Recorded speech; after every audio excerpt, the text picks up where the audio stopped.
we up to chapter 11 right now? I'm sorry? Are we up to chapter 11? Yeah, probably. Okay. Does anyone want to start us off in prayer? One second. Let's just have this picture open.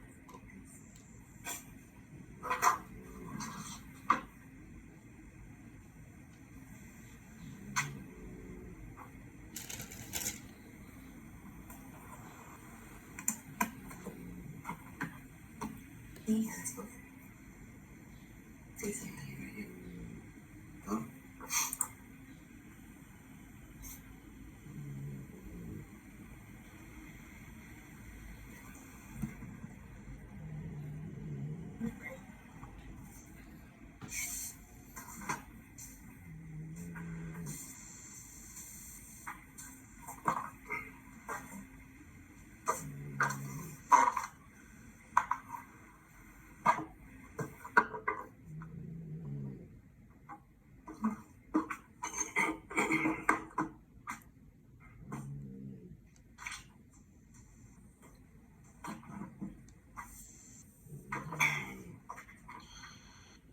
Dear God, thank you for this Sunday that we have together. I pray that we can, Paul, Lily, and I today can come before you and read this word and reflect on it just as we did last week. I pray that this can bear fruit and we can come away from this with a renewed spirit. And God, I pray that for the rest of this week that we can take in your word very closely and that we can be reminded of your love and that we can stay patient with whatever you have in store for us, what you have planned out for us. God, I pray that this road ahead sometimes can be bumpy, but we just have to stay the course and put our full beliefs in you that you have our best interest in your mind, and that even if it doesn't seem that way, I pray that we can always put our trust in you. So thank you, God, for this beautiful Sunday that we have today, and for the rest of this day and the rest of this week, Lord. In Jesus' name. Amen.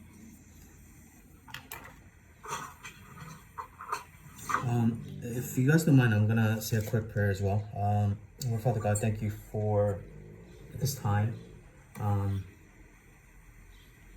don't know. I guess what's kind of amazing and what's kind of crazy at the same time is the fact that we're all on our own walks. We living our own separate lives, so we're just in different seasons, no matter what. But with that being said, if we're reading what we're reading and we're believing what we're believing, you have a due course for every single one of us. I mean, I think it's written in this word that you know the intricacies of our very being, the things that we think, and I don't know, even the lack of faith that we have. So I guess in the end, what I'm asking for is that your faithfulness and your goodness it surpasses our own. Maybe I'm just praying this for myself at this point, because I don't know, even last week we had a really powerful talk, but the next week I just didn't feel the power. So I don't know what it is. I don't know if it's my flesh. I don't know if it's the enemy. I don't know what it is, but at the same time, I guess with a certain level of maturity, finding that, you know, this journey isn't easy. It's a lot about denying the self and walking towards something greater. But I guess it's kind of hard sometimes to see what's far beyond, instead of looking at the day by day. So I don't know, I guess in the end what I'm asking for is that your strength and your courage and your power, it resounds in our life. That this isn't just, I don't know, we're not just getting through the weeks doing this because we feel like we should, but instead that we're walking forward with with something way beyond themselves. I don't know, just help us. Help us in a way that only you can. And just be ever so present. In Jesus' name we pray. Amen.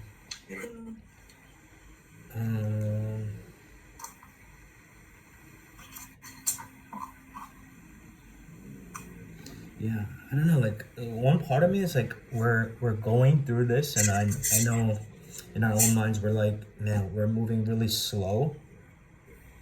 But at the same time, I feel like it's almost feel like there's a lot that we're going through.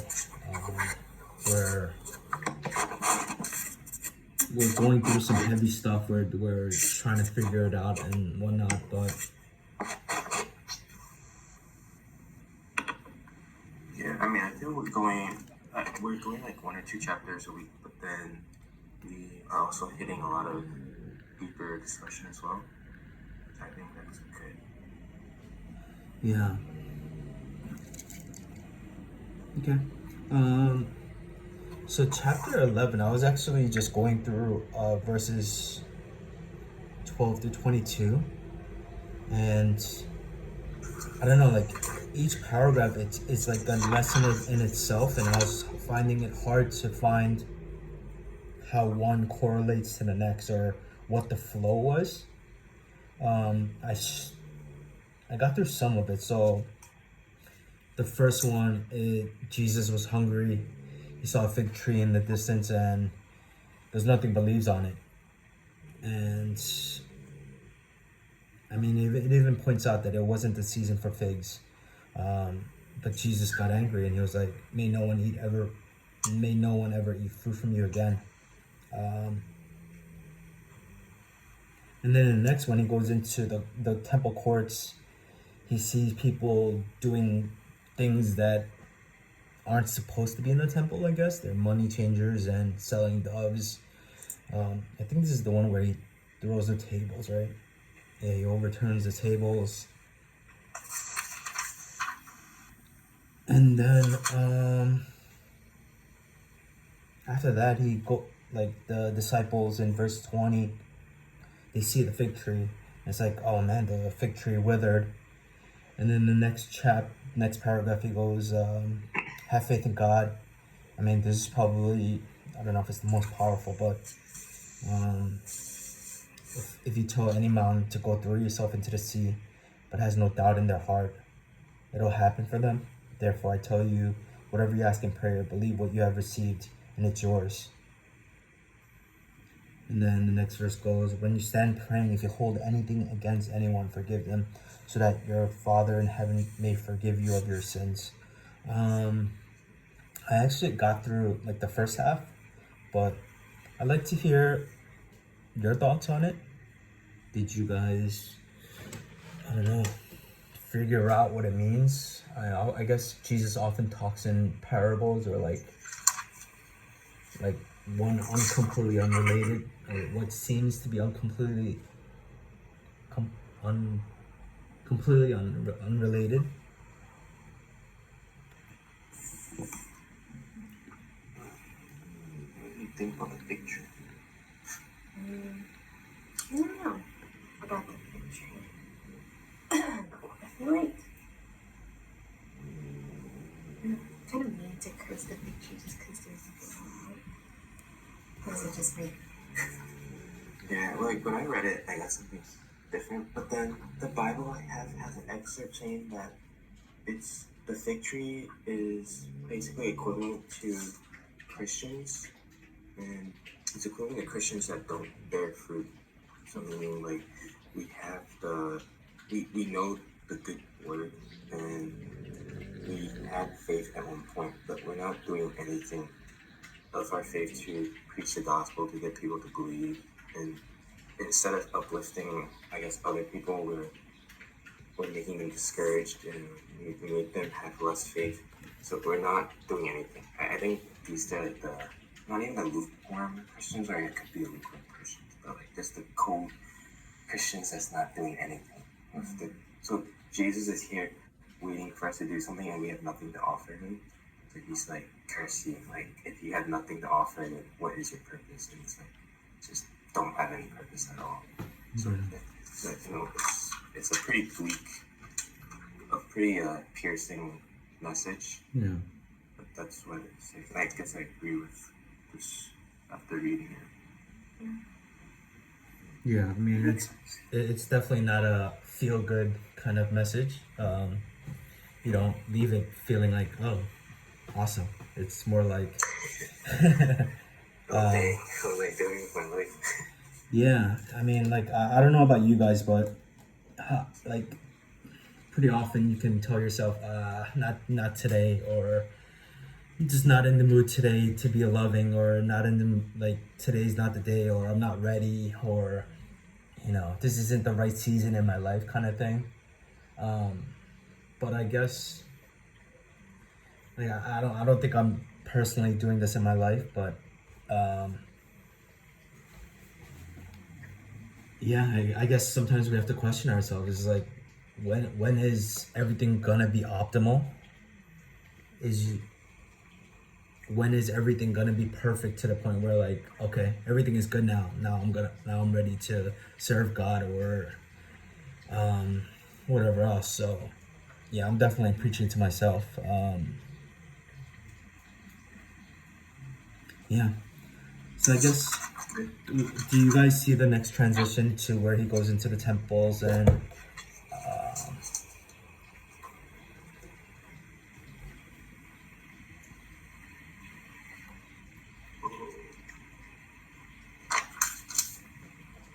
Well, I mean, I guess it goes into the whole thing of like, well, the fig tree is like an individual person, but then like the temple,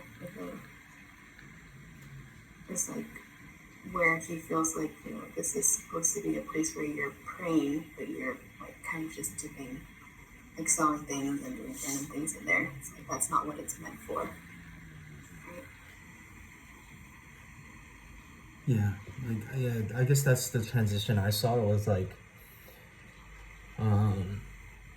as Josh was saying, is like as the individuals we're not doing anything, and instead of doing God's work, or being ambassadors of love, you're doing your own thing. You're I guess selfish, or just really consumed in what gathering up for yourself. Like all of these things are selling doves or money changers. It's all about money, right? It's all about the betterment of the self in a physical sense, I guess, and not a spiritual sense. Maybe it's like a mental thing where it's like yeah, you're supposed to better yourself, but what about my kingdom? That's kind of the message I'm getting. So it was like the next transition that I didn't quite understand was verse 22 into 24. Or is that like, or is it maybe, is that the solution to it all? Is that the solution to this problem of the first two paragraphs?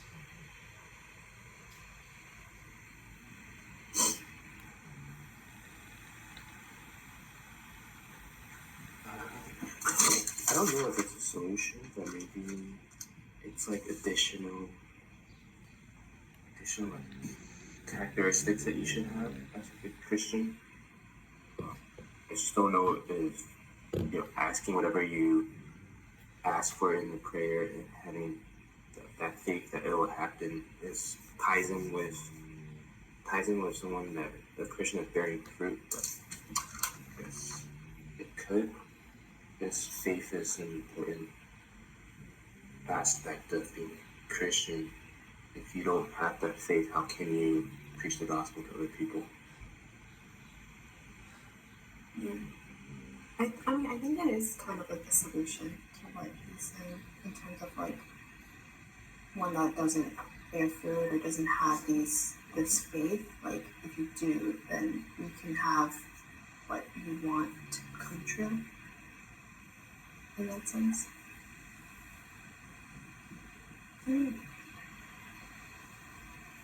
So Josh, you seem to mention sharing the gospel as a very important thing. Am I understanding correctly? Yeah, I mean, that's what I got from the fig tree. It seems to be like bearing fruit as a Christian. I feel one of the most important parts of having getting that fruit is getting people to believe in God and to spread His gospel. I think if we don't do that, then I feel we're not really doing much. That's what Jesus has in plan for us. What do you think about that, Lily? I actually, with the saying that, I kind of had I thought about having being fruit as like having faith and love for God. Just as you were saying that.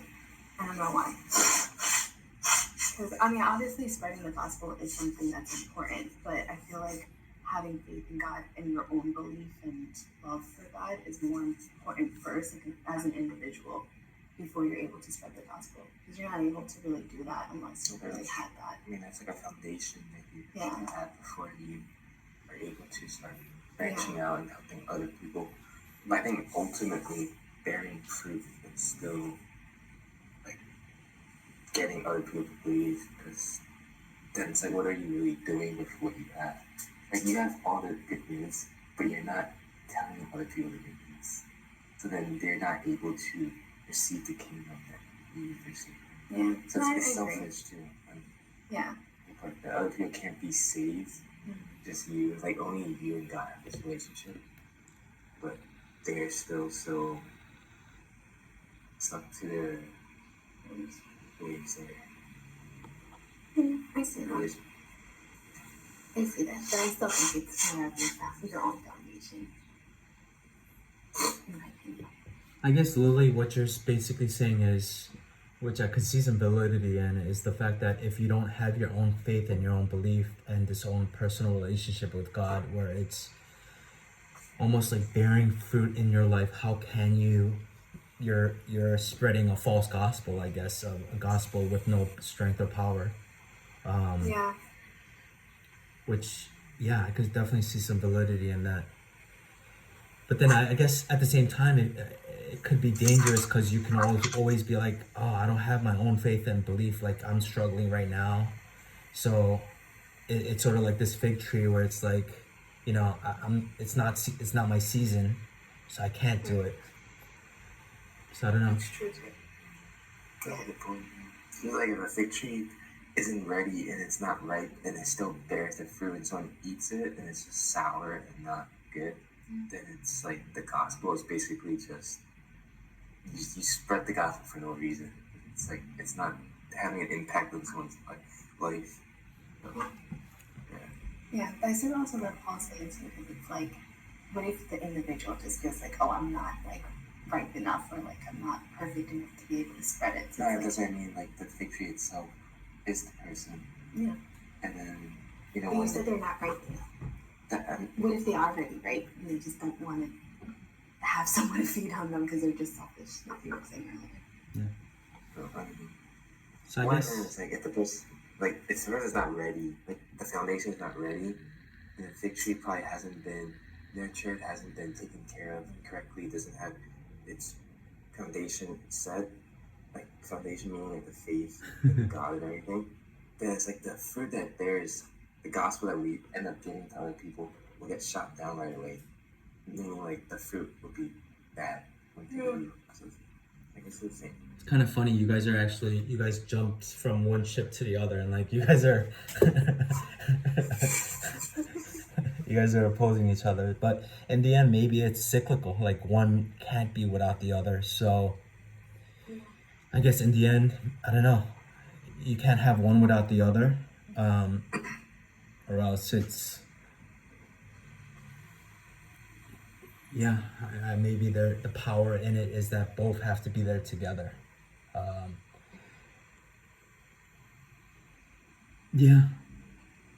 Without your own faith and belief, like the strength of God, is it present in your own life? I guess this goes back to even our talk last week about our mentality and stuff. Like, shouldn't it be different from other people? Like, shouldn't we be full of hope and peace in our lives? I don't know if that's possible. Is it possible? I don't know. But should someone be able to look into your life and be like, hey, there's something going on in that person's life, and that is the power of God? I'm not saying everything has to be good, but even when things are bad, it's like, this person has hope. Like, things are unraveling and things are going to crap, but there's still hope in this person's life. Like, he's not being crushed, or he's not depressed, or he's not losing sleep. I don't know. I don't think these are things that you can necessarily fake, because then it's kind of like the image of what you just said. It was like the fig is there, but it's sour. So I don't know. I don't. Yeah, there has to be some reality to this, I guess, at the end. I don't know how to grasp that reality, but I think in a logical sense, I think we've figured it out that it's one without the other. It just doesn't work, right? Yeah. But yeah, I guess something to meditate on, something to pour over. Yeah. Oh, is your video off right now? Or is it just... Yeah, it's off on my end. I don't know.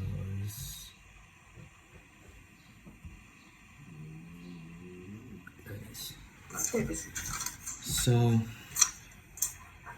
I mean, okay. So, what about this last paragraph? I don't know. What do you guys think about it? I mean, these are pretty powerful words, right? It's if you're trying to think about looking at a mountain and say, go throw yourself into the sea. If you truly believe it'll be done. I mean, I don't think it's like straight up a mountain, but a metaphorical mountain of sorts. And then it goes on to say, believe that you have received it and it will be yours. I don't know. Like, for me personally, I've been kind of struggling with praying. Like, I don't even know what to pray for. I sometimes, like this past week or two, I don't even know what kind of resolution I want. Like, I guess I've been stuck in a place where it's like, man, do I just pray for something, not exactly knowing if it's to the benefit of me or the people surrounding me? Are my prayers in line with God? Like, and then I don't know. Like, I told Amy a few days ago, but my prayer recently was a life that I don't need to escape from. I don't know. I think most people have that, where it's just like you do what you got to do, and then you kind of watch TV, or you go into your own, whatever the escape is, right? Whether it's UFC, sports, or I don't know what Lily's could be or what Amy's could be, but I think where everyone has their own escape, and that was my prayer. I was like I want to live a life that I don't need to escape from, that I need to be like, I don't know if that's even a Christian prayer. I don't know if that is, but I mean, let's say that prayer is okay. Should I believe that now that I prayed it? Like, should I truly believe in it and walk in faith? I don't know. Do you guys have a response to that first? Do you guys have a response to that? Is it biblical? And is it okay to be praying something like that? And then I guess next question would be, what are you guys praying for? And then, are you walking in faith or belief? Like, is your demeanor, is your the way you're looking at life, does it change once you lift that prayer up? Yeah. I know that because you're probably going through a little bit more, that it's kind of like your cry out for God to just take things away from you and take away the struggles. Like, I get where you're coming from, because it's hard when you're like having so much things bear down on you, and it's just like I don't know what to do, and you're just kind of hoping that God will take it all away. Yeah.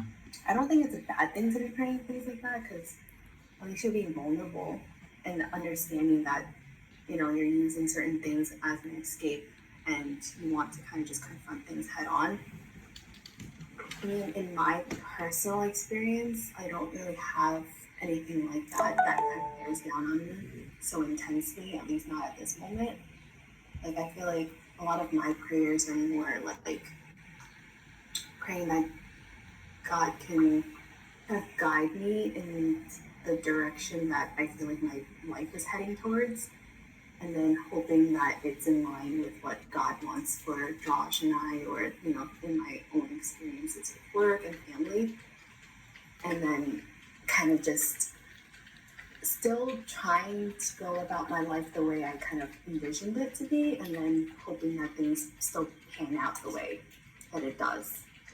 I think for an example was, I think I wanted to give my 2 weeks at some point to one of my jobs. No, at 8th Ave. I think I wanted, like, I was so fed up with like people I was working with and like the atmosphere. I think I wanted to like just tell them like, oh, I don't really plan on staying here for much longer. Did it happen recently? I think it happened a while ago. Oh wait, yeah, it happened a while ago, and then it turned out that I just ended up getting a raise.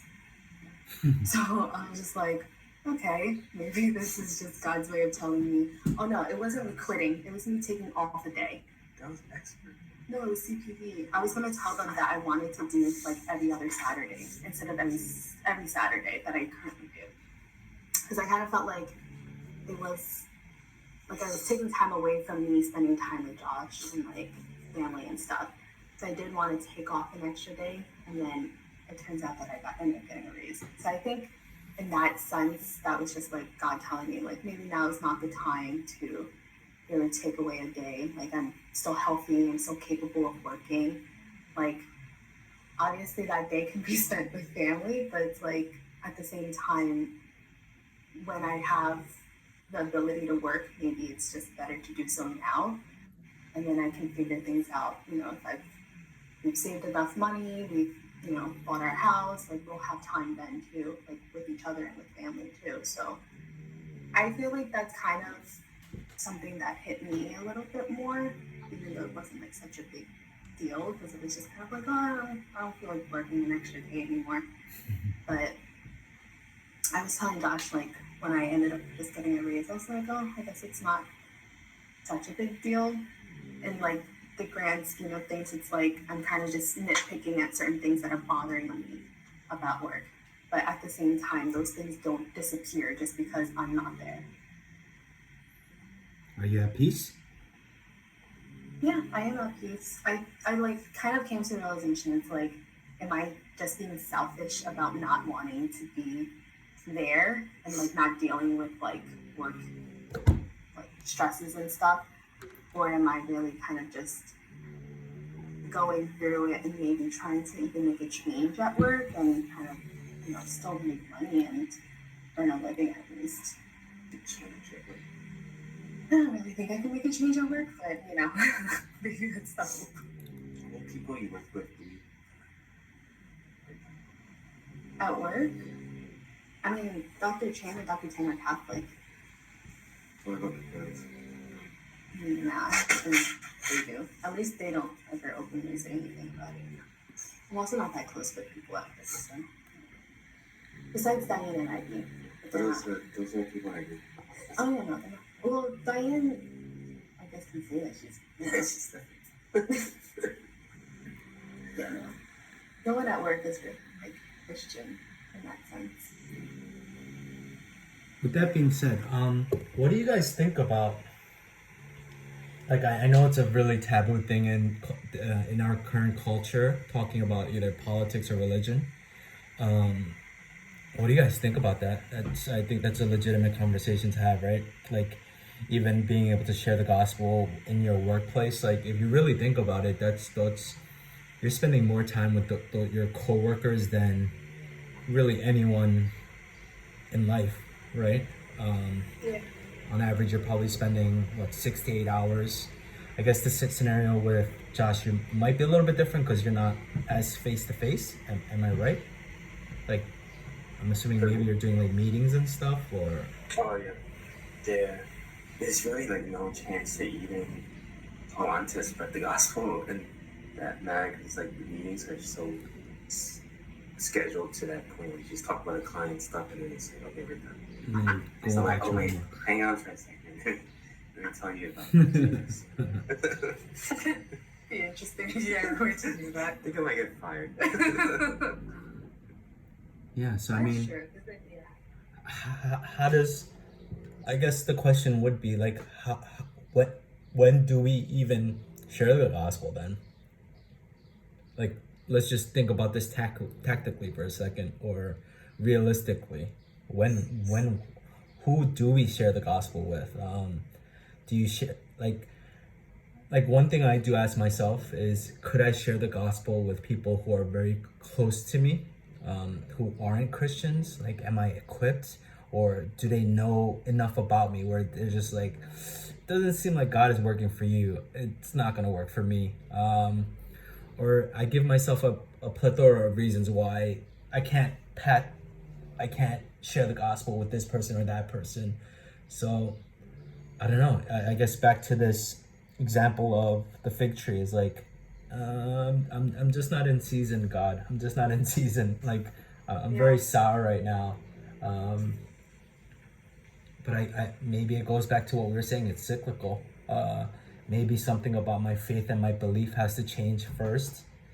Um, I don't know. Maybe going back to what we said last week, there has to be a shift in my perspective or my outlook. And so I don't know.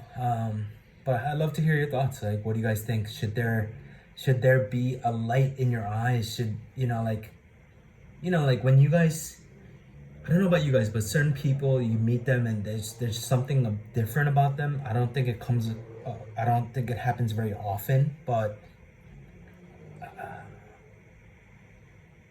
I guess maybe even Amy, um, before I corrupted her and made her more cynical and stuff.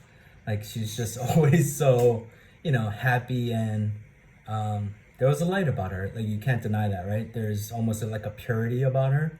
Um, I'm not gonna lie, like I, uh, the warrior in me is like, you can't be so pure, you can't be so innocent, you can't, um, that way of life. Bad things are gonna happen to you. But so I don't know, maybe in a biblical or Christian sense, that's a bad thing that I'm doing. Um, but I don't know, like, would someone be able to look at you and, like, I don't know if this is biblical. Like, should someone look into your life and be like, oh, there's something going on in this person's life that I want to know about? Like, what is this person's secret? Like, have you guys ever experienced that?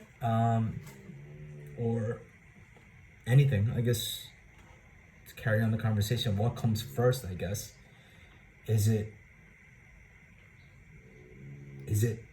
someone sharing the gospel with you? Is it someone giving you a pamphlet that says believe in God? Um, or is it just someone opening up a conversation? I don't know. I'd like to hear your thoughts. Well, pamphlet definitely doesn't work. How do you I know think it doesn't work for you? No, I mean, like when I get stuff, I Yeah. just throw it into the trash because I just don't want to read stuff. Like, Uh-huh. going back to what we say yesterday about reading instructions, I just can't. It's gotta be short and concise. Uh-huh. But I think like when it comes to spreading the gospel, the first step if I was to spread the gospel is to get to know like what the person's going through, like their struggle. Before even just diving straight into the Bible, into how God has changed my life and whatnot.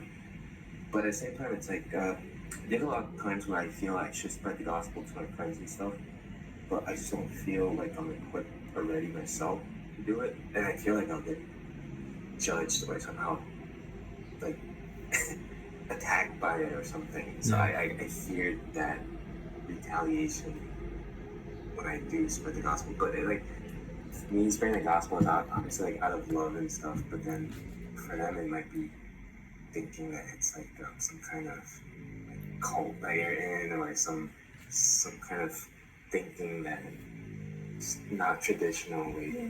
So I guess I shouldn't feel that way, because maybe God will, help me during that time when the gospel can spread, versus me thinking so cynically about what they might think of me. But I should probably try it. It's actually, I have a friend that's going through some tough stuff right now. No one knows. He has like some family and relationship issues, and he's kind of like stuck in the middle. He's also not a Christian, but he's gone to Catholic school his entire life. But it's very evident that he's not a Christian with the way he thinks of things. And whenever we have like talks and stuff, I always want to like spread the gospel and pray with him, but I just don't know how to approach it. Like, I don't know if I have enough resources and support from the Bible to be able to pull out right from my head and like help him. I feel like he will just be like, oh, like, your God helps you the same way my God helps me and stuff. He's like Buddhist, so he might just be like, oh, my ancestors will help me and stuff. Would he really say that? Yeah, he was something like that. I think, because he did mention something like that last time. He said God always helps me the same way my ancestors helps me. It's like, I pray to blah blah blah, and you pray to your God. It's like the same. He really does pray to them? Yeah, I mean, his parents go to the temple, so. Oh, I mean, I don't know how that works. So it's like I don't know how to combat his rebuttals, I guess. Mm-hmm. Like, I don't really know. Like, I don't feel like I'm ready for that. Or maybe I am ready, but I'm just being selfish and scared. I guess in this current culture, it's all about like inclusiveness. Like it's like you have your God, I have my God, and like it's wrong to say, no, this is the real God. Like, while it might be true, like it's not kosher to say that kind of thing. So I can definitely understand your resistance or hesitation. I don't know. I'm sorry, Lily, you were gonna say something? I think, like, in his perspective, like, I don't think you should necessarily, like, give him Bible verses, because I feel like... I mean, not right away. Yeah, because that's definitely not something... I think, in a sense, like, preaching the gospel is a little bit easier to do when someone's, like, really in a really tough situation. Like, I think, not necessarily saying, like, oh, my God will help you, but, like, in that sense, like we were saying, like just maybe praying with him when he's feeling really down about something, but at least still like uplift him a little bit, and then maybe if he does see like come to the realization that God is really there for him, then it can kind of change his perspective. Like obviously in this situation, he's quite like intensely related to his parents, like, and when they go to the temple and stuff, so he's not really gonna see anything other than that. But like you at least exposing him to it, I feel like will at least be a little bit of like a seed. Hopefully it grows. Yeah, I might just pray with him next time. Even if like he laughs at me, it's just like whatever. I mean, it's fine. Yeah, I mean, I think in that sense, I feel like for guys too, like it's hard to be vulnerable with your friends that are also guys. It's kind of like I can just cry with my friends, and then we'll kind of like have a whole bonding moment, and then like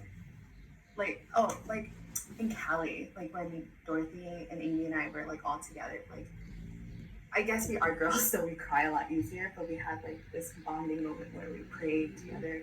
I didn't pray, but they prayed, and then like we talked things out and stuff, and tried to kind of like be there for each other. But I think for guys it's harder to do, like, oh, like let's have a little talk, and let's cry, and let's like be vulnerable about our emotions. I think in that sense, praying for him would definitely help a lot better. Like at least that's you being vulnerable. Who cares if he's not being vulnerable? And he's already spilling all his secrets up to you. So. But like in college, um, my best friend who's also Christian, and like Kim used to like, she didn't like really push it on me, but she did mention like God to me. I think she knew at that point I wasn't really ready, so she didn't really like, bring me to church or anything. But there was one moment where we had dinner with like some classmates of ours, and they were like more like skeptical. And I felt bad because I could see in her eyes when she like mentioned like being Christian and God and the Bible and stuff like that, and they like shot her down real quick and like came up with like all these rebuttals. I'm like, where do you have all these rebuttals from, like in the back of your pocket to like shoot people down with? But like I saw how like she got kind of like discouraged, and I feel kind of bad. But then, I mean, obviously, it's good to still spread the gospel even if people aren't accepting of it. But some people can be pretty like, cynical in the sense of like, if my life isn't that crazy, like what's the point of me praying to something that I don't know of? I think that's probably what they were thinking of in that sense. And that's why they said that. But I think if they were to really be going through issues, I personally feel like if I was a person who didn't have God, but I was going through like really crazy things in my life, and someone was to have told me about it, I think I would be able to accept it a lot more easily.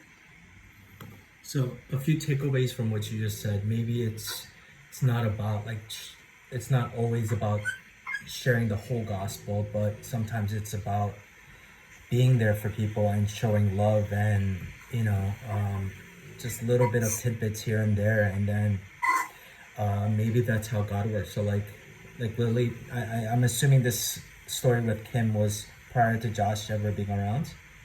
Yeah, it was like years before Josh. Yeah, so like she threw little things hit here and there, but it wasn't maybe the proper time.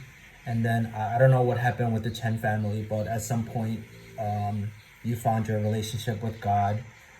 I'm assuming the Chen family had some um, role in that. Am I correct? Like Yeah, whether I they, think it's more of like exposure to having like a Christian family like in front of my face. yeah, Like as much as I did spend time with Kim, like she never really like prayed in front of me or like said grace before food. So it's like it didn't really become like a solid thing. Was like, oh, she's like Christian. Like despite her saying it to me, like I didn't really see the effects of like her daily life or how it affected her daily life. I think being with Josh and like seeing his family pray, he doesn't in the beginning of our relationship he didn't pray that much in front of me either. So I didn't really see that side of him, but more so like spending time with family and like the parents and stuff, like talking about, the Bible and God and stuff, like really definitely was kind of growing the seed a little bit more. So I feel like that's definitely what solidified it for me. yeah. I don't know. Um, I don't want to say maybe like I don't know. Have you guys ever heard of Living Waters? It's this one. Sounds familiar. It's this one guy who the way he basically he condenses the whole gospel into he lists out the 10 Commandments and he says, have you ever stole something? Have you ever lied? Have you ever used God's name in vain? And then basically everyone obviously has committed a sin at some point in their lives, and then I don't know. I don't know if that's so. Basically, his argument at that point is you can be condemned for your sins. You can pay the price for it, but instead someone else has. So holy God, sent down His Son, and your sins are now forgiven, and that's how he. I don't know if there are true conversions, but I don't know if he ever even posts when there are rebuttals and whatnot. I guess he does, but I don't know. I guess what I'm trying to get at is maybe it isn't always just full blown trying to get a conversion right there on the spot, but like in this in the situation, it's throwing little seeds, right? Letting it germinate or whatnot. I don't know. I don't have the answer, but I guess the least we can do is throw seeds, right? Throw little seeds of love, throw little seeds of whatever, at the very least, right? I think we can all see that, sometimes people just don't want to get smacked in the face. It's like just little sprinkles of water or something, you know what I mean? Yeah. So I think that's, at the very least, that's what we could do, right? I think we're called to love. And I don't know, maybe leaving it to God, I don't know, in His timing. But I think that's the very least we could do, right? I think we can all agree on that, right? Is to be ambassadors of love at the very least, right? Even if it isn't full blown preaching. Um, Maybe someone will look back at one day and be like, hey, Josh said this and that. Like at that point in time, it didn't make sense, but you know, some exposure, like Lily is saying, the biggest thing it seems like is exposure, right? Is exposure to something, and then I don't know if you guys agree, but it doesn't seem that bad. It doesn't seem that hard, right? Like just being a little loving, sprinkling a little um, whatever of love on other people. Um, I think you guys can agree that doesn't seem too hard, right? And I guess it could be sometimes it could be hard, right? Like when you really don't want to love on a person. It depends. Like before work, like I always pray that I hope like me and my coworkers all have a good day, like a smooth sailing day. At one point, I mean, I guess through text is a little difficult and different because it's like you don't really know. Like it's like some people might not realize like I'm literally gonna pray for them, or they just think I'm just saying it. But at one point, I have a group chat with my coworkers, and I told them I was like, "Oh, I'll pray for you," and my coworkers like, or like, I think either I said I'll pray for you, or like you should pray about it, and then she's like, "Oh, well, he's not gonna listen to me." I was just like, "Okay," like I didn't know what to say, and then it's like the texts are going so quickly, like I didn't even have a rebuttal, so I was just like, "Oh gosh." But I was like, oh, I guess I'll have to say something in person eventually. Like if the topic comes up again. Teresa. I don't think she's Christian. I don't know what she is. I'm sorry. She's like Indian, but I don't think she's like anything in that aspect.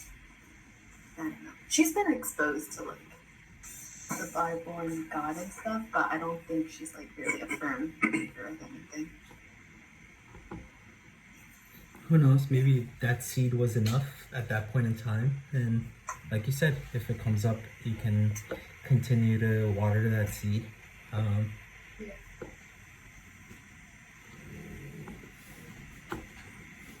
Yeah. So I mean, I don't know if it's worth doing, but I mean, let's. Okay, do you guys think it'd be worth even the scenario, Josh, you have with this friend of yours? Would you mind discussing it, and maybe we can figure out what's the best way to go about it in a Christian way, or how do we spread seeds in that situation? Are you okay with that, Josh? Yeah. I think you explained it pretty well. Like he's going through some tough times, but you feel reservation as to whether you should like full blown out be like God can help you. I guess that's the biggest thing. Yeah, it's just like he's a very cynical person. He always feels people are out to get him.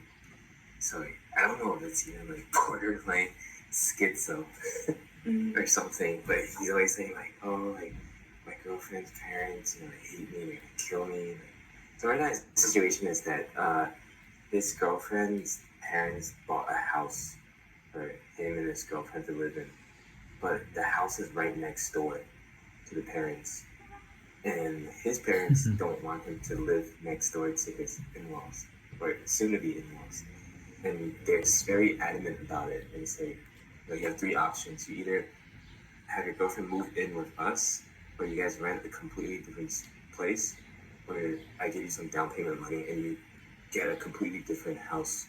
But I just can't have you living next door to the parents. But me and Lily, like our idea about it is like it's not that big of a deal. I think it's to live in the house next door to the in-laws. It's like if you're doing that temporarily, it's fine. Just live there. There's already a house prepared for you. The parents might have good intentions, as in like the house is there for you guys as like a private, like a first starter house or something. But him and his parents are just so stuck to their ways where they think, oh, they're gonna control you, they're going to take your finances, you're gonna be paying for something that's not yours, and the house is not titled to your name. Like they have all these thoughts going through their heads, like you're gonna be paying for someone else's house. Like they're not thinking of what we talked about last week about marriage being like a united thing. Like not just them two are united, but the families are united into one. So that's something that they're not taking into consideration. So I feel every time he tells me these things, in my head I'm just like, wow, he's lacking, what we have, and that's like the Christian love. That's the love for God. He doesn't have that, so he's so blinded by that. He's just relying so much on his human thinking and everything. So I mean, yeah, I guess I'm inspired. Like next time I talk to him, I might just like ask him if he wants to pray and stuff because he's like so deeply distressed. A few days ago when I met up with him, like he even talked about like suicide and stuff, like saying so much about how he doesn't even know what's the point of living and stuff. So it's concerning. Yeah. It's worth a shot. I think if I can help turn his life around. Or just give him some hope, like in a sense, I feel like he's been, because obviously both sides of the relationship is going to have their own standpoint, right? He can't really talk to his girlfriend about it because she obviously wants that scenario to happen and his parents don't want it to happen. But I think at least, even if he's not able to reach out to you to talk, like at least during that scene of like, I'll pray for you. Like you praying for him out loud kind of gives him an example of what he can maybe pray for too. Because no offense, when you first told me to pray, I'm like, what the heck am I praying for? Like you kind of like threw me into it of saying like, oh, just pray, and I'm like, wait, what do I say? Like, and in actuality, like you said, you've told me before, like it's not that easy to just talk to him, right? I'm like, what do you mean? Like, what do I talk about? So I think you at least praying with him out loud can give him an example of what he can pray for, and then he can start maybe talking to God when he's alone too, so that it gives him a bit of hope. Yeah. I mean, I don't know if you guys have ever had someone pray for you, but it's pretty powerful. Like it's, I don't know what it is like, but you feel a love. I don't know about you guys personally, but like you feel like a different kind of love when someone prays for you and like prays for your betterment and stuff. Like it feels, I don't know, supernatural. Like you feel the heart of that person, and then you feel, I don't know, I guess something almost supernatural where it's like, man, can this God, or like, can they do something for my heart? Can they do something? Can this God do something for my life? Is this really, is this God real?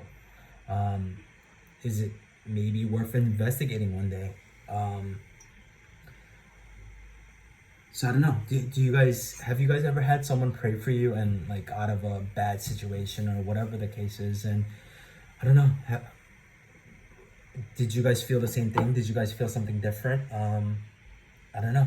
I guess the kind of resolution we're coming to right now is prayer, right? Is that a satisfactory resolution? I'm not saying it's always gonna work. It's not gonna prove to be an instant conversion, but could that be that little seed or a little sprinkling of water on a parched plant or a withering fig tree? I don't know. What do you guys think? I mean, I think I know your answer, but I'd like to hear what your thoughts are on. Yeah, I feel like when Josh and I pray together, like when I hear him pray for like my family, it definitely makes me feel really good, and it like gives me more hope. Like I'm not the only one worried. It's like, obviously he's worried too, and then it's like we're bringing our worries to God and just hoping for peace and settlement with our struggles. I definitely feel like it's more powerful when you like kind of let others know your issues. Because it's like obviously individual prayer is very important, but also letting others know your issues and having others pray for you too. It definitely brings a lot more peace to you too. And it's like you know that someone's listening to you and your issues in real life in the flesh, but then also together we're bringing it to God and allowing Him to take control too. Yeah. Josh? Agreed. And I think Wholeheartedly. you feel some kind of warm, tingly sensation in your heart when someone prays directly with you, Yeah. and you feel like you guys are the same team, and you know you're presenting your words to God, like you like not just like what he said, and you know you're presenting your words to Him, and you have. I think as long as you have faith in during that prayer, and then you feel this instant release of stress and worry at that moment, and then you instantly have like that faith and that hope of better days, a good resolution. So it's definitely a very powerful thing, I think.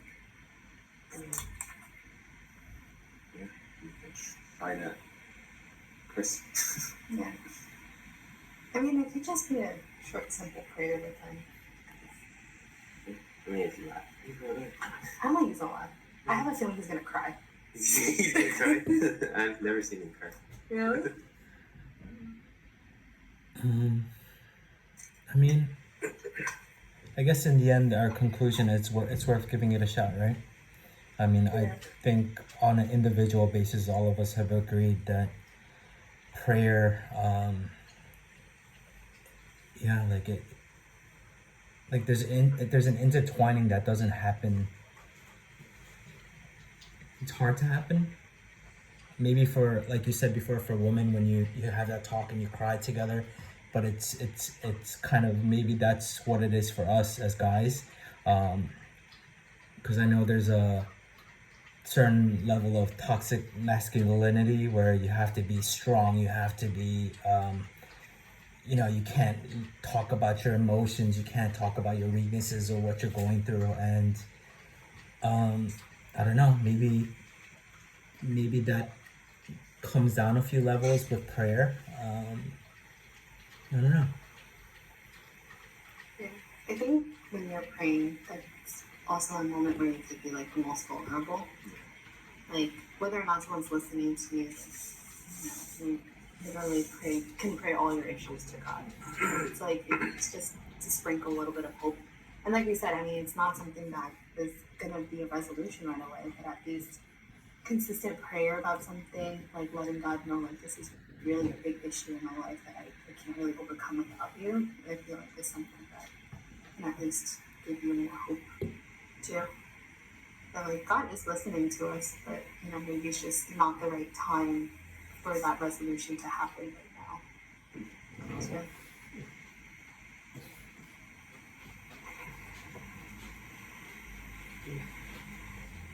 Yeah. I mean, worth giving a shot. I don't know. I guess I'm trying to think about scenarios where do I pray for others? Do I pray? Yeah. Can I pray for people in a certain scenario? I don't know. But worth giving it a shot, I guess, right, guys? yeah. Okay. I don't know if it's going to be a homework that can be done over the course of a week, but maybe we could write it down in the homework sheet and see what happens in the next few weeks, I guess. I guess that's the biggest thing about the homeworks and why I feel like even though we're moving through 1 to 2 chapters, like there's a lot going on, and it's not all stuff that's going to be resolved over a week,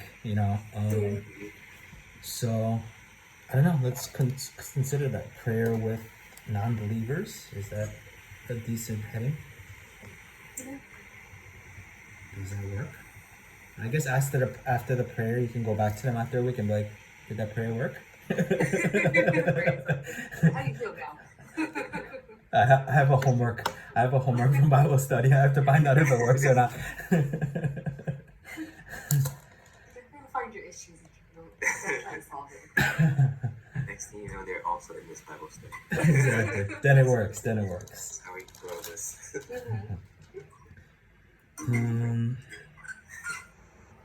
Time is at 10:05. Do you guys have a hard stop? I know you guys gotta go to. Probably like 11.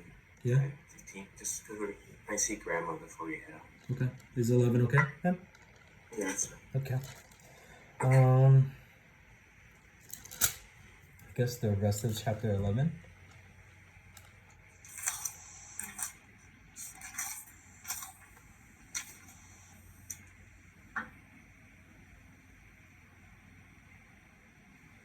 Do you guys mind if I say a quick prayer real quick? Lord Father God, as we talk about these things, I there's no denying there's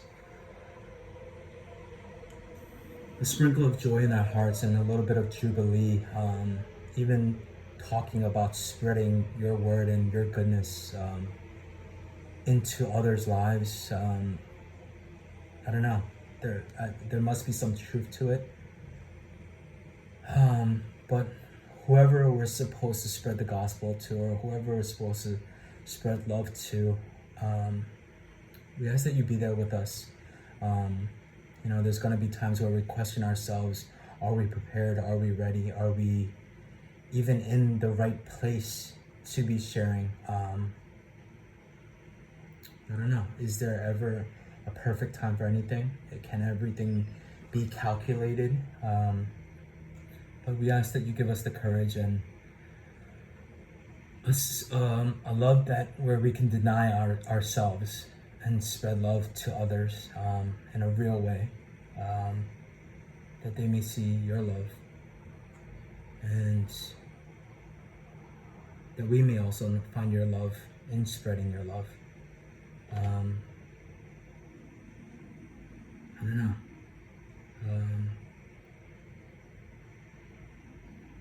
Yeah, I imagine that'd be a really cool thing to find more of you through spreading you. It's a cool feeling, it's a cool thought. So if it is your will, help us to fall in line with it and help us to be faithful in not only finding out more about you, but also sharing your goodness with others in whatever way you see fit. Yeah, and let us come back to these Bible studies in the next few weeks, in the next few months, and come back with good news where we can encourage each other. That sometimes things aren't easy. Sometimes you have to deny the self, but something good is happening. I don't know. Even I'm deeply encouraged by Lily, how she's taking this faith on for herself, and I don't know. Even how can we deny that your power isn't real? That something is happening through these Bible studies. That you know, sometimes slow movement is the best movement, and let us be encouraged by that and help us to press forward. Sometimes wholeheartedly, sometimes half-heartedly, but knowing that you can cover where we fail. In Jesus' name I pray.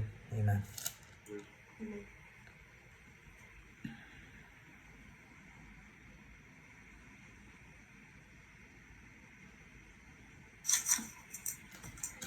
Amen.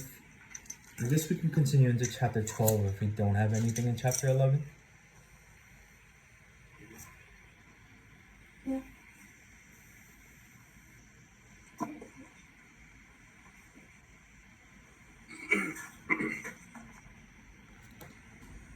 I'm gonna use the bathroom. Go for it.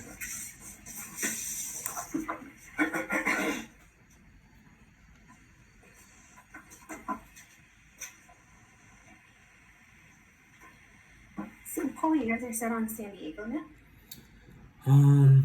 hopefully.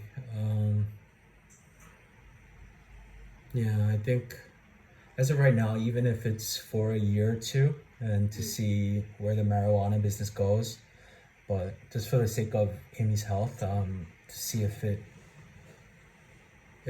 can really do something, because I don't know, we really need to figure out her lupus right now. I don't know.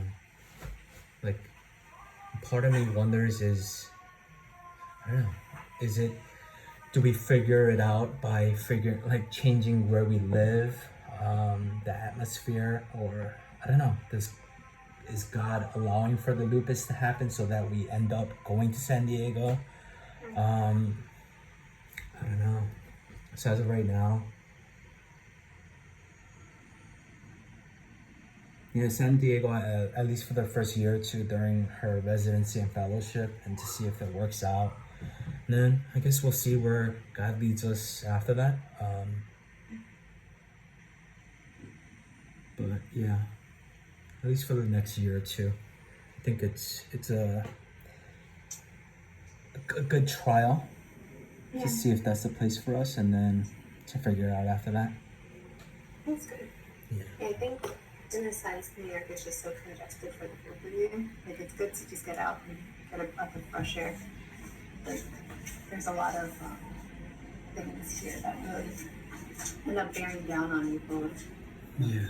So definitely just changing the atmosphere and seeing how things go. I mean, it's not going to be easy, of course, but at least you guys have each other. You guys can make the move together. Like, who's to say if you guys hadn't met each other that you guys would ever end up in San Diego anyways? So, Agreed. definitely. Yeah, so I guess we'll see what happens. Keep us in your prayers. Of course.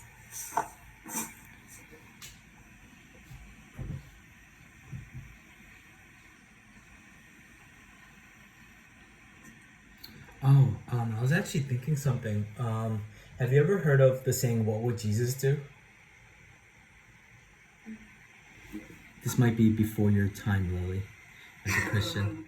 So it was like this bracelet that everyone wore. Like, actually, this might be before your time too, Joshua. Like, there was like a bracelet that everyone wore. It was like WWJD. What would Jesus do? I think I have that. Yeah. So it was like I was actually, as we're going through the book of Mark, kind of almost reflecting on who Jesus is, like his mannerisms, like his thought process, or this is, I mean, in essence, it's God in the flesh, right? So he came down to this world and he lived in the world, and his ministry was, I think, approximately about 3 years. So when people say be like Jesus, what does that really mean? Because I don't know, like I don't know if I'm getting this wrong, but like maybe I'm not seeing the next step. But even here, it's like maybe Jesus was passionate more than he was angry. Like sometimes he was just like, he was kind of sarcastic about things. He was like, and he in the chapter before, he's throwing tables. So I don't think he's necessarily angry, but maybe passionate about what really matters. But yeah, I think when someone's pretty passionate about something, it can come off as like kind of aggressive.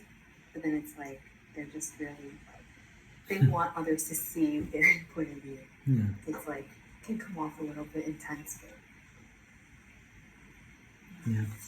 but I think it's just the passion within someone. It's like makes it look a little bit intense.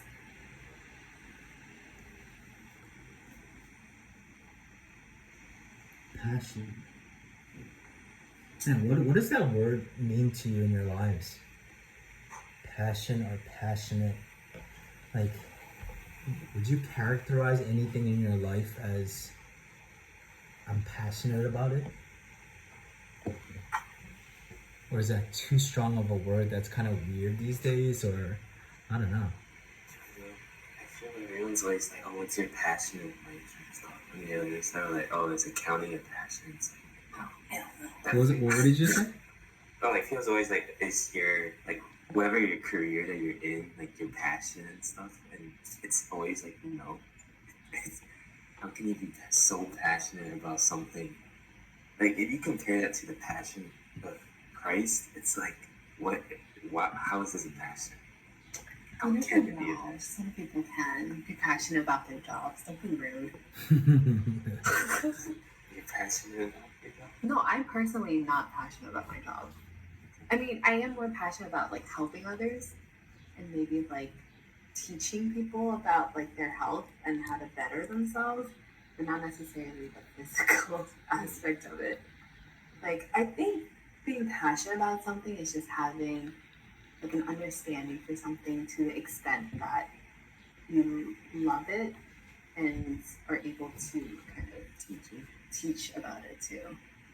Be passionate about something. Like you really have to love it and then also like know it to a certain degree To share and it. then want others to kind of have that same love for it too. So like you would want to in a sense preach about it and like get others on board with you and they feel the same way. At least I personally feel that way. Passion. Usually having passion for someone is just to have love for them, right? Like to love them and just want betterment for them too, maybe. It's very extreme. It's a pretty intense word though. Yeah. Like I would never say I have passion for you in that sense. Like it's kind of weird.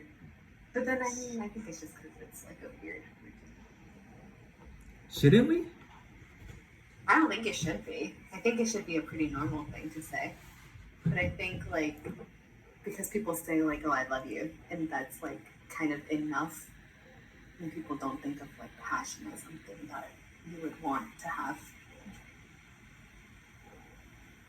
So I guess the question is should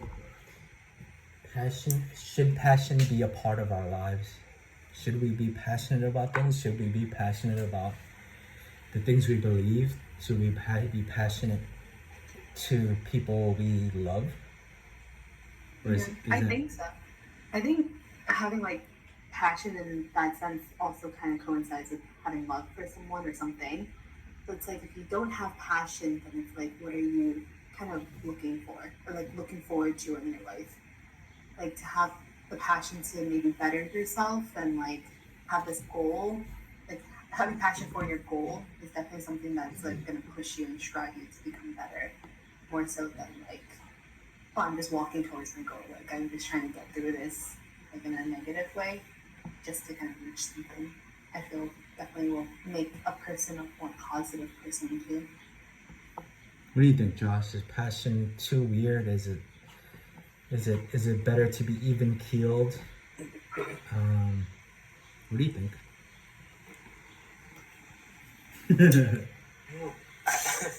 I want to say yes, it is a good thing. I don't know if God has a predetermined passion for each one of us, like it's something that we just gravitate towards, like outside of spreading the gospel or believing in Him and stuff. But I mean, like I guess God has like a purpose and a plan for each and every one of us. We all are good at doing something. So I think it's just only natural for us to be passionate about that one thing, even if it's so extreme as to like putting our life on the line for that thing. But at least feeling like you have a purpose in this life and doing something that you actually love versus something that you hate every second of waking up every day feeling like you have a purpose in this life because you have a passion for something that you're doing.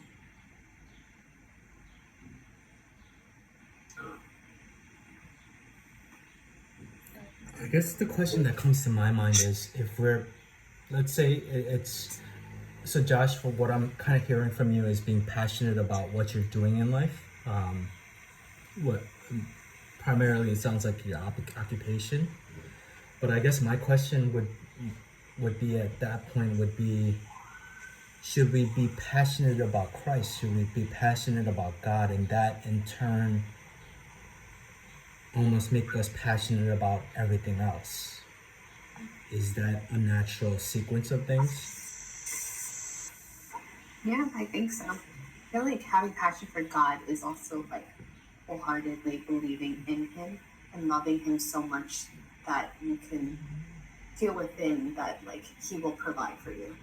So it's like despite the difficult situations that you may be going through and not really liking your job and occupation, like at least wholeheartedly believing in and having passion for God and that whole aspect, and at least bring you peace to know that maybe you will find passion within your job or find something that will make you more passionate down the line.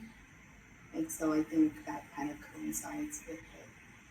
Like, if you don't really have passion for the bigger grand scheme of things, you can't really have passion for the little things in your life.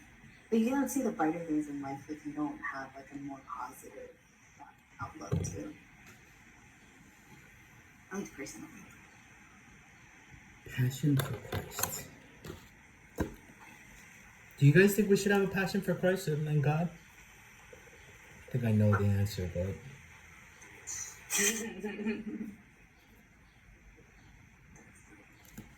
I think so. I mean, it's hard. I think day to day we have struggles that kind of will affect it and hinder it.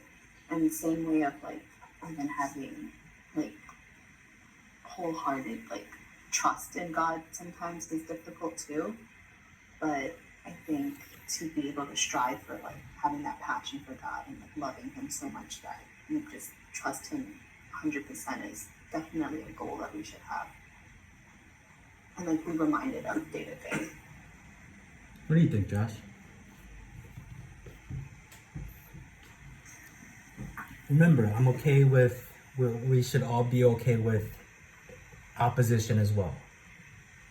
Yeah. We don't always have to agree on everything. What did you say? Yeah, comes from passion with God, or is Have passion passion with other things. yeah, and like the little things in life. I like find positivity.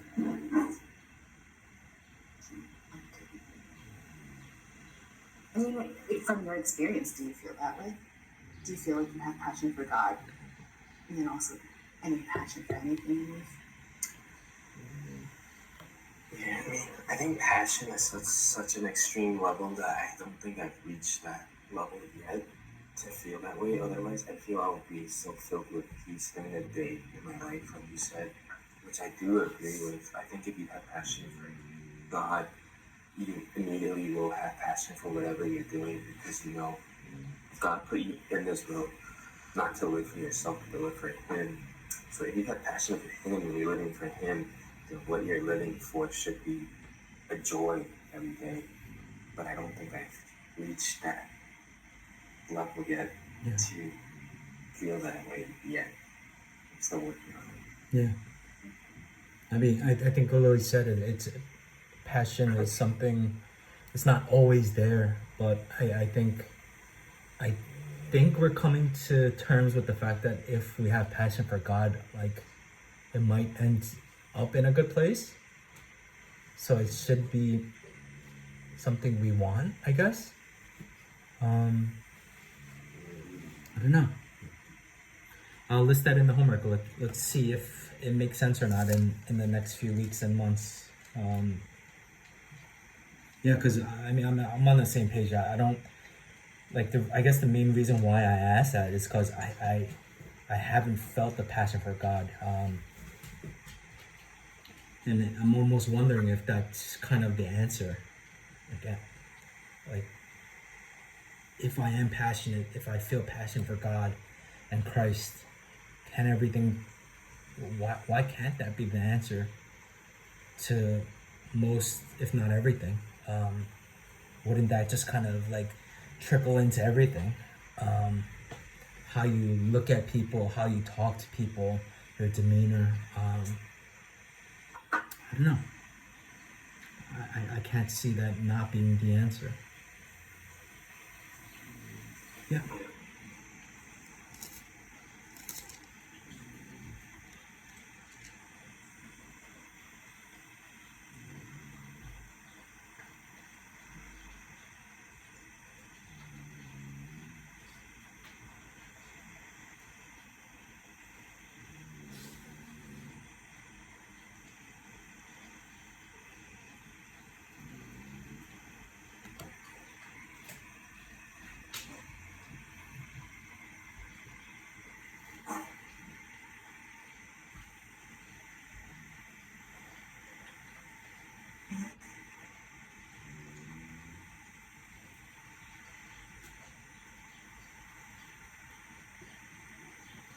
Okay, so just to go into what we were talking about, verse 33 in chapter 12,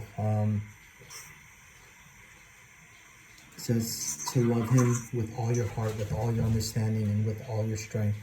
And to love your neighbor as yourself is more important than all burnt offerings and sacrifices. Verse 30, it says, love the Lord your God with all your heart, with all your soul, and with all your mind, and with all your strength. I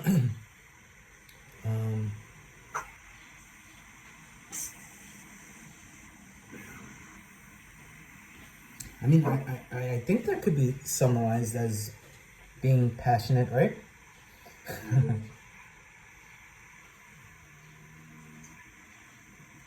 With all your heart, with all your soul, mind, and strength.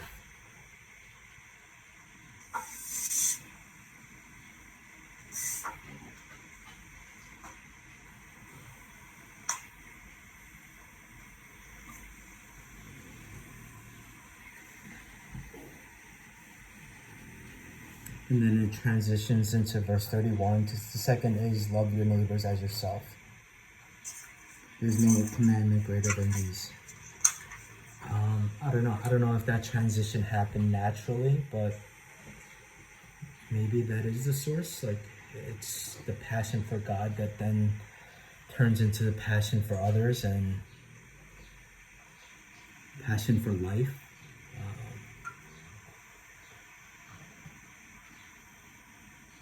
I don't know. You guys have any thoughts?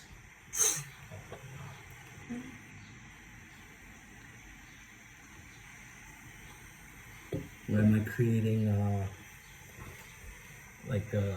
matching for no reason? No, I agree. I'm thinking something.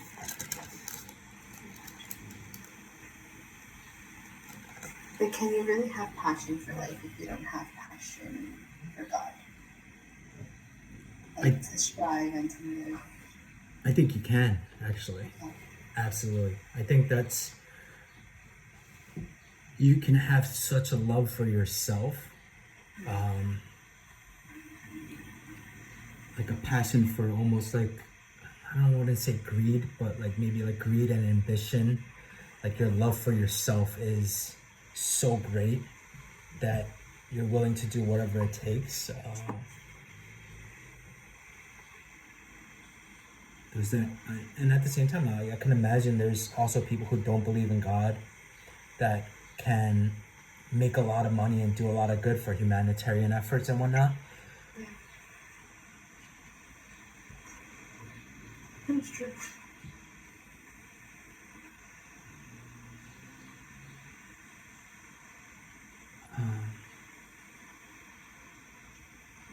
I don't know. A question I was actually asking myself was, so like, I'd like to know your thoughts on this. So let's say God, our God is the one true God. Jesus is the one true God. Can you guys hear? Yeah. If he is the one true God, does that make... I think this might be a hard conversation. Does that make other religions null and void?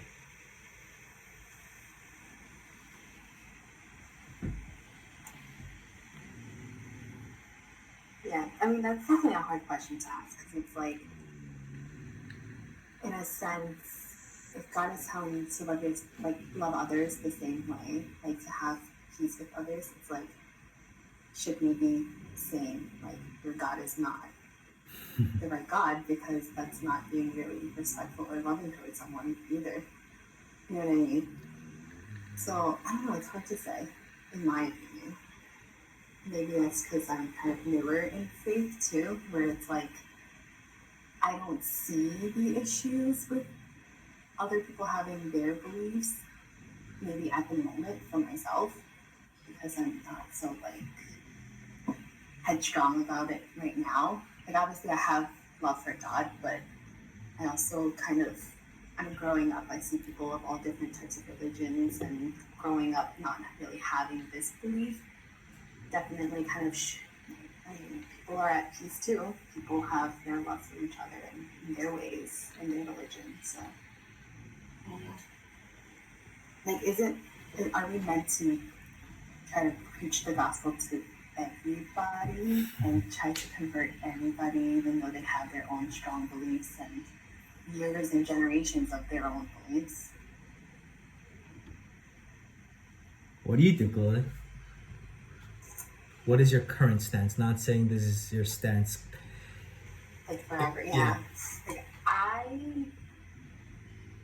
don't think it's really right to do, in my personal belief right now, because it's like telling someone that like you're wrong, or like, not that you're stupid, but like you're dumb for thinking that way. Like, what are you preaching to, or like what are you praying to? Just because I have this belief and I believe in God, but you don't, so it's like you're lesser than me in a sense. Like, sometimes people can come off that way. Not saying everybody preaches that way, but it can come off pretty offensively for others. Okay. And I've kind of, and I think this also plays a role in like sexuality and stuff like that too. It's like, are we meant to also be accepting of others who don't have like a normal man to woman relationship? Like, I personally feel like if someone is not affecting me in my life and like kind of making me negative, then I can be pretty open and accepting of others in that sense. So I can be open and accepting of others' religions and their lifestyles, despite me not doing it myself. I feel like as long as they're not doing harm to others, I can accept it. I don't know if that's really the way I should be, though. So I can list a few things from the Bible that kind of fall in line with what you're saying. So Jesus, he actually sat with, what are they called? Tax collectors, prostitutes, people that were physically seen as unclean. So yeah, I don't know. I don't know if that's a level of acceptance, or is it like you, Lily? I think what you just touched on was gay people, bisexuals, whatever else. Like it's pretty commonly known that Christians are opposed to that. But I don't know. If you really break it down, like, is that what God, like, I don't know about you guys, but I deal with sin. I deal with lack of belief, lack of faith. And I think I mentioned last week, I hope this is true, but the only unforgivable sin is denying Christ, right? So I don't know. Are we supposed to be an army of people who go out there and say your sin is worse than my sin? I don't think that's it. I think it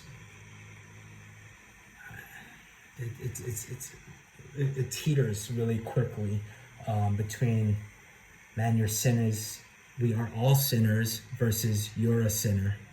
Right. Like saying, I think, yeah, go ahead.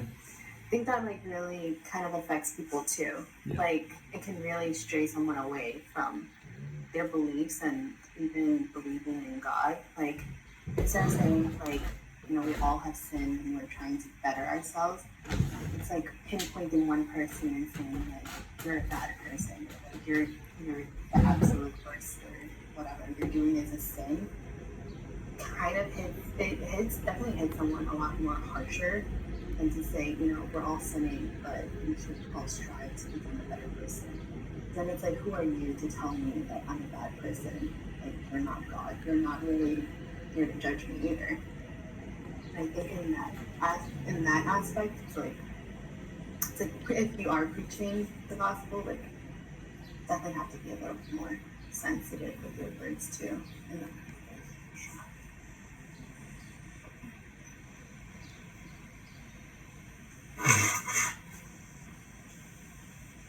How do you feel, Paul? Do you feel like there should be like religions, or there are like we should be accepting of it, or is it like Honestly, I was actually a thought I had a few years ago was I actually wanted to go to like other religions and be like, does your God answer your prayers?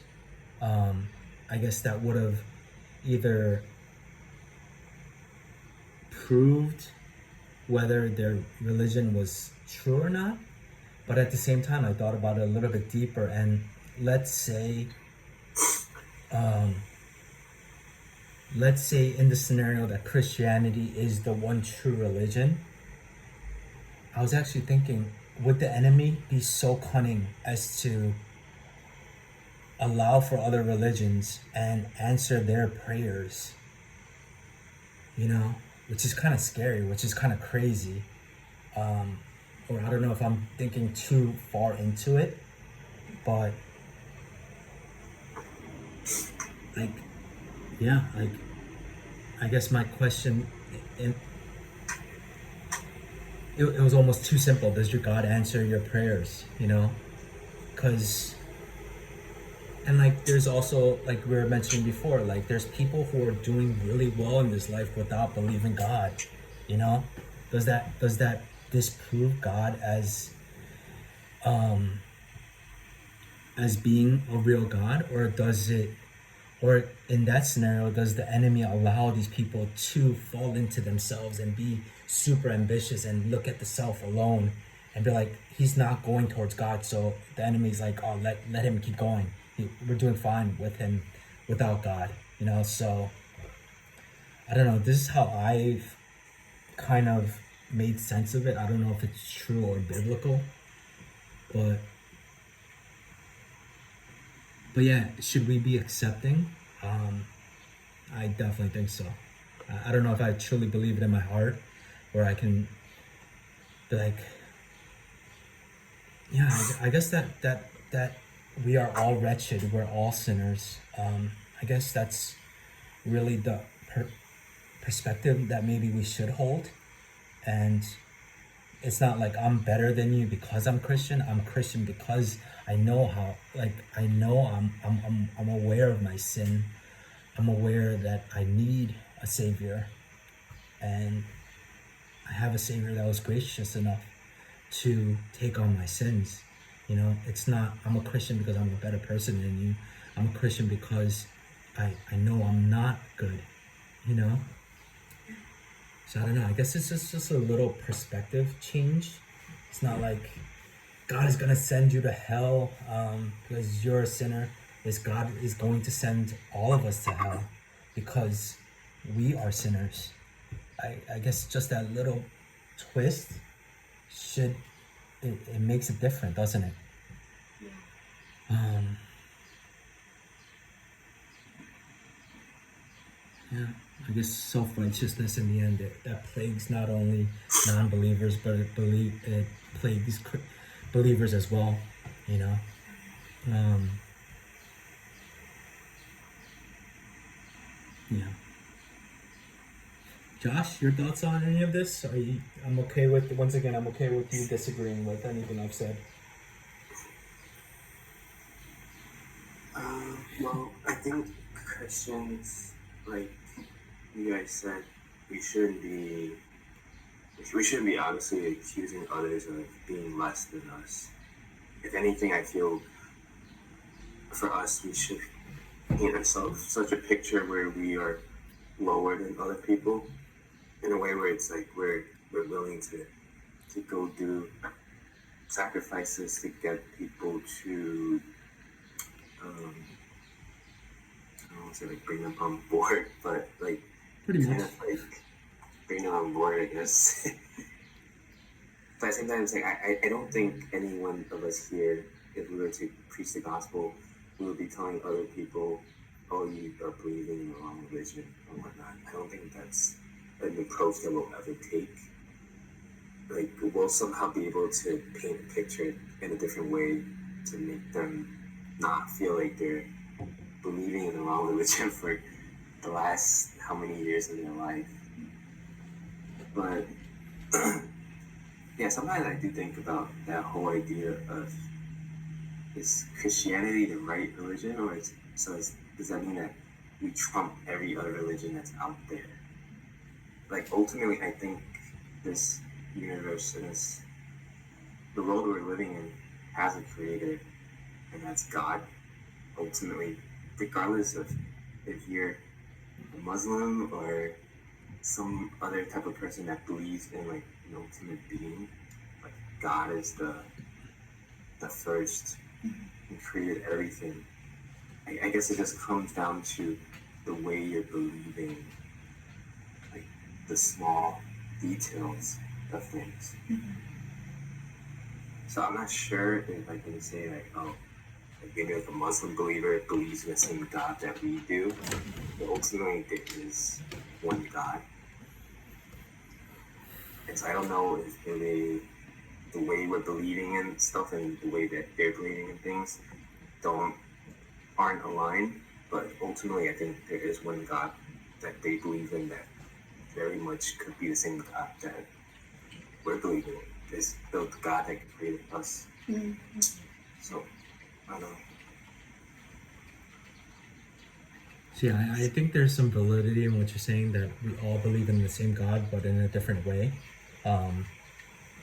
Because I think that actually happened I was going through the Old Testament, and that's what happened when the tribes all separated.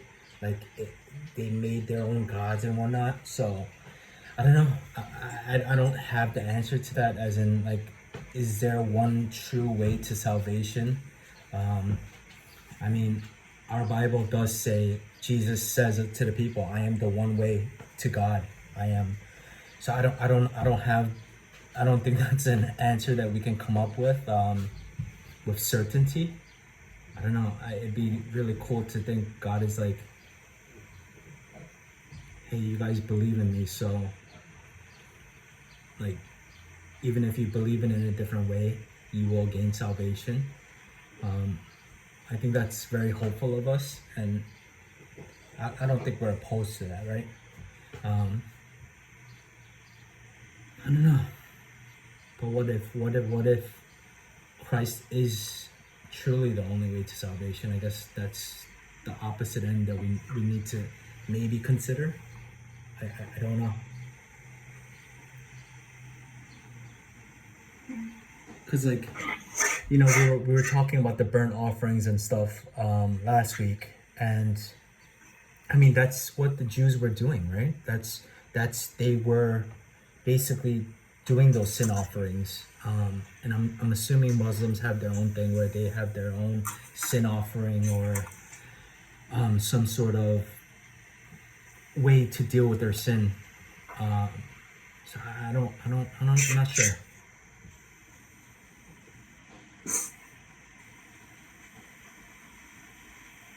Yeah, I guess we can continue this conversation. It doesn't have to end here.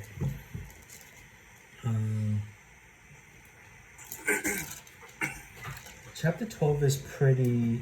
Oh, we're actually in it. Okay. Guess we could finish off chapter 12. You guys have anything?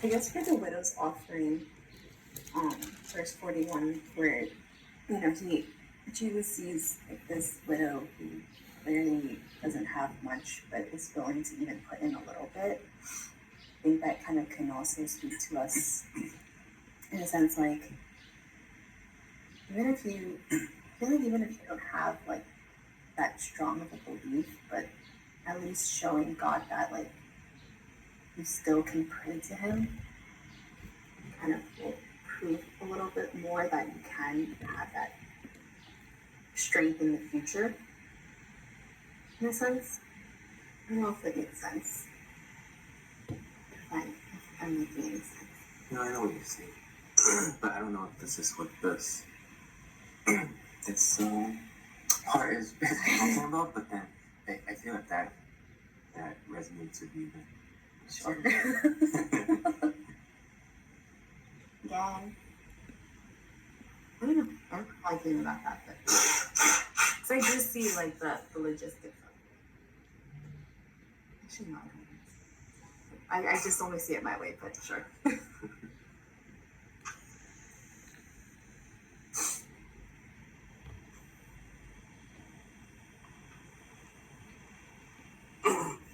What do you think it is? I just think it's basically about offering, like giving back to the church, giving monetary or service to the church. You know, obviously some people are a lot more wealthy or well off than others, but they can give a big sum of money. But I think it's not about how much you're giving, but how much percentage of your ability you can give. If the person that gives $1, that dollar might be 99% of their wealth. God will see them in greater light than the person that gives $1 million, but that's only 1% of it. But I guess you can also tie in with what you said, like someone that is just preaching everything, but they're not practicing what they're preaching. But then someone like you who just gives so much, like just a little bit of prayer to God out of how much you have, how young your faith is. Mm-hmm. I think God will see that as in, wow, she loves me so much that she's willing to give me this prayer versus someone that's so high up there but can't do the same, it can't provide the same amount of genuine love. Yeah, I think you guys hit it on the head. I think it's monetary riches and spiritual riches, or whatever it is, right? Giving what you can, giving all of what you can, I guess.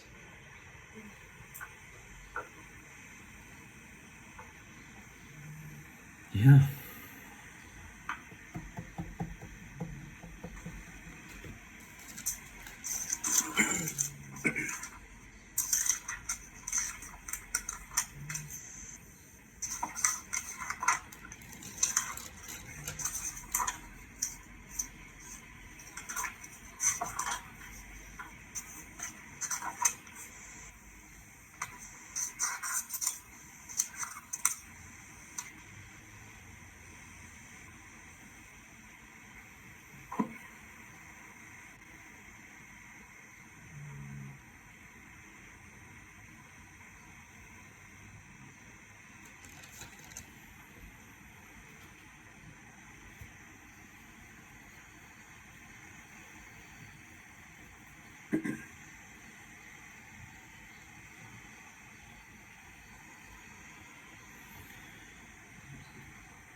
I don't know. Does anyone want to give maybe a summary of what we talked about today?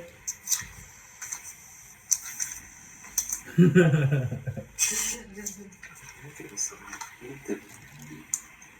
haven't remembered. I mean, I remember, but it's like I don't think I can say anything. Or maybe some keynotes or something? Anything that we should consider?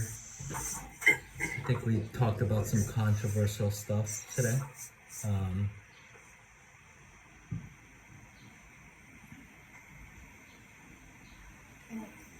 Do it.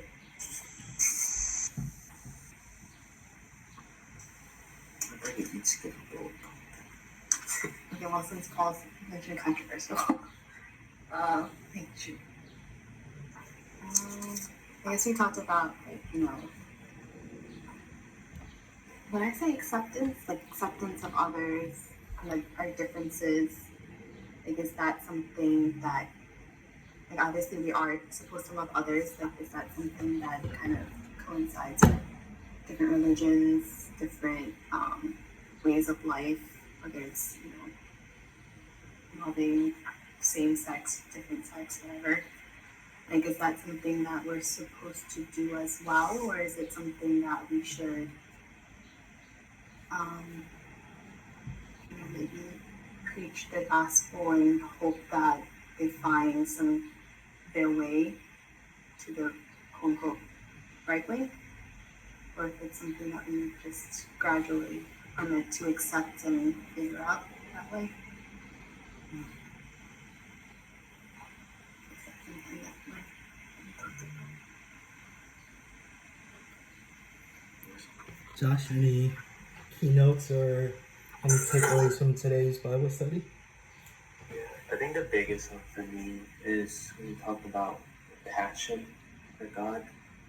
If having passion for God will translate to us having passion in our own lives, if that will ultimately just be the first step in our lives that we have to first take before we battle our own struggles, is having that passion for God. And that will immediately give us a release of stress or anxiety from our own personal lives, and we'll immediately have passion for our own work and our day-to-day. I think that's an important part of it. Another one, I guess, is the power of praying for others, even if you can't right away preach the gospel or say something. If you pray with them and bring your troubles to God, they will feel an immediate feeling of peace in your life. Yeah. God will transcend into your life through that power of prayer. It's really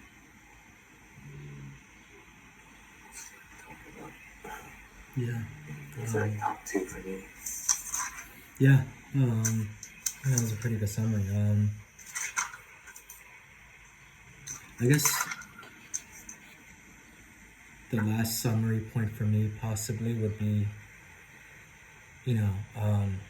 self-righteousness is are we coming from a place where are we truly thankful for what Jesus did for us, and are we coming from a place where we're like, we were wretched and we were saved, as opposed to we're Christians now, so we're in a better place than you. It's because we understand the severity of sin, and that we've fallen short of, like, and humility, right? We're not pharaohs. We're not. I guess in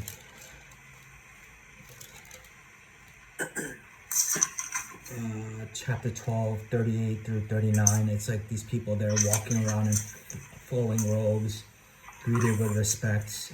It's not about being in a place of righteousness, but it's rather we are, we are the lepers, we are the prostitutes, we are the beggars. We're coming from a lowly place, and knowing who God is in that picture. He saved us, so we want others to be saved. I don't know. And I think each scenario is going to play out a little bit differently, but I guess the hope is that God will carry us through. Even lack of courage or just not feeling the time is right or whatever the case is, but like we said, even a simple prayer with a person who's going through a tough time, I think that can do crazy things, right? So, I don't know. I think we're slowly talking about actually evangelizing, sharing the faith, which is pretty cool that we're getting to that point and we're actually talking about putting it into practice. So, don't be discouraged in the next few weeks if it doesn't pop out right away. I think we should all agree that this is a lifelong journey, and let's figure it out together, I guess.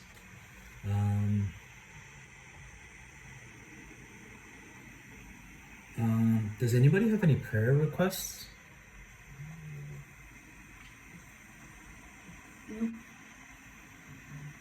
No? Yeah, I don't know. I just haven't been sleeping too well again recently. Like I can't pinpoint what is the cause of that lack of being able to sleep, but I just like wake up during the night with like the feeling of having so many thoughts in my head. Yeah. Can't really pinpoint what those thoughts are yet, but it's like just simultaneously just happening all at once, and it's like so many like racing thoughts in my head. Yeah. Can't find peace during those times. Yeah. Okay. I think I'll try to finish off in prayer. Lord Father God, there's no denying that you are a complex God, that there's things about you that we won't be able to figure out, but in the end, I don't know, I guess what I ask above all else is that you reveal your power and your strength and your greatness, and that we can have a piece of that, that we may know a little bit of that, and that can encourage us through our walks. There's no denying that we all have our stresses, we have our anxieties, things that bear down on us, even money and health and everything else. And while I wish believing in you meant that everything is going to be okay, I don't think that's a guarantee. But in your word, it does say that your peace will transcend all the bad things, that you will be with us. So, I don't know, in Josh's sleep, Amy's health, all the things that are going on in my life, in Lily's budding faith, we ask that you be who you need to be for us as individuals, because I hope that you know us better than we know ourselves. Just help us to find our way, and help us to be a light in this generation, that we can walk, I don't know, a little bit differently, that your power and the reality of you would be present in our lives, that we could sleep a little bit better, that we could wake a little bit more enthusiastic, and above all else, that we'd find passion in you, that we would learn what this word passion means in our life, and how that plays into the rest of our lives, whether it's friendships, work, giving, tithings, giving back to the church, offering our services. I don't know, just, I guess above all else, reveal yourself to us. Let us know you a little bit better every day, and that we would be hopeful in you. I don't know, I guess above all else, we're just crying out for more of you, that we would know you just a little bit more, and that would carry us through our days, and not just crawling, but, walking, and then jogging, and then sprinting, and us being there for each other, that we can help each other along the way, that we're not walking this walk by ourselves, that we can be vulnerable, we can be open about our situations, and we can help each other through this life. Just please bring joy into our lives. We pray for Amy. I don't know. Her lupus is coming back. I don't know. Help us just to figure this out. What are we doing wrong? What do we need to do to get this right?